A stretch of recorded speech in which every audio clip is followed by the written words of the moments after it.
All right, so now you're finally at the fun stage. If you've demoed, you've built what you need to build, you've renoed what you need to reno, you've painted what you need to painted, this is where you can really start thinking about equipment and flooring.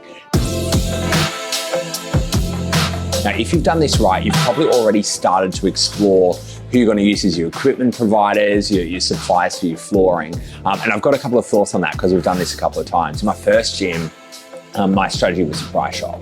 So my strategy was to go to essentially 5 or 6 different equipment providers, find the cheapest price for plates, bars, squat racks, benches, dumbbells, everything I needed, and just find the lowest price for each of them and then order from them individually.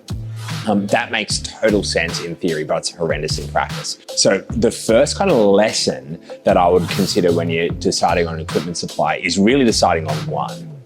Now, you're going to have some big considerations around that. The first is, what's their brand reputation like? How long have they been around for? Typically, the longer they've been around, the more stable they are, and the more likely you're gonna be able to get new equipment from them in the future. If you want continuity, if you want consistency in the gym, you want people who you can rely on to be able to provide that equipment down the line. Now, the great news is, especially in Australia, you're getting incredible quality at even more competitive prices. More people than in the market, so prices are more competitive and quality is increasing, which is fantastic. So you really don't have to trade out so significantly. You've got great companies like Iron Edge who are also just as competitive on price and potentially even more competitive than the really upmarket gym and flooring providers. Obviously, we've gone through a lot of people and it's absolutely no secret that we are big fans of Iron Edge. In fact, we have a partnership with them. We believe in them so much, we endorse them so much that we're happy to partner with them as our equipment supplier.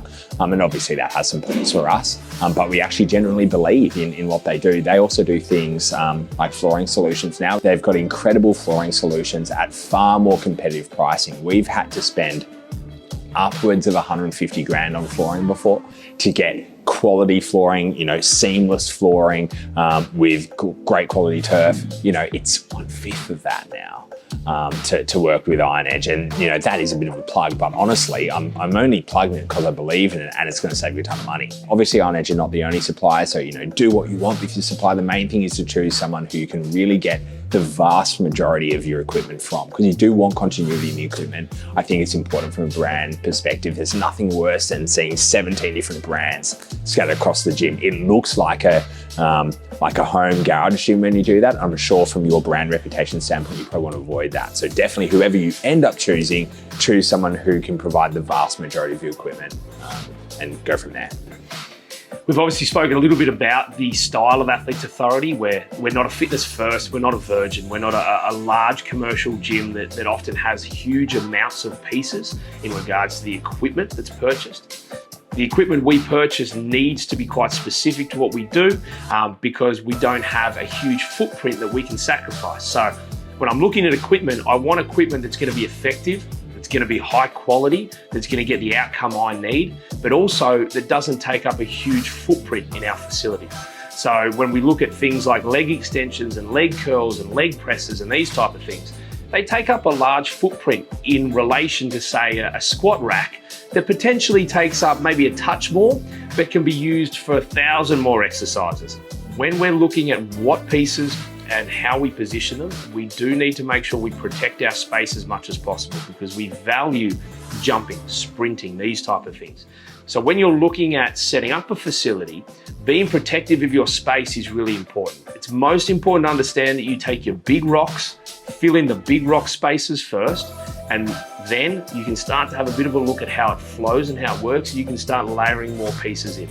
So for us, when we're looking for pieces, obviously we want ones that are high quality and are gonna last. We want things that are smooth in execution. When you're working in an athlete environment, you want weight stacks that are gonna be heavy enough. There are plenty of equipment out there or pieces of equipment out there that just don't have heavy enough weight stacks. So you're trying to find different ways to load it and stuff like that. And that's obviously the last thing you want for athletes.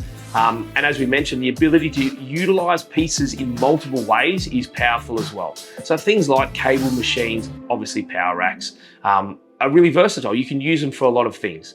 That doesn't mean you won't get specialist equipment like leg curls or leg extensions, but when you are selecting those pieces, make sure footprint fits, they're high quality, and you are going to use them within your programming structure.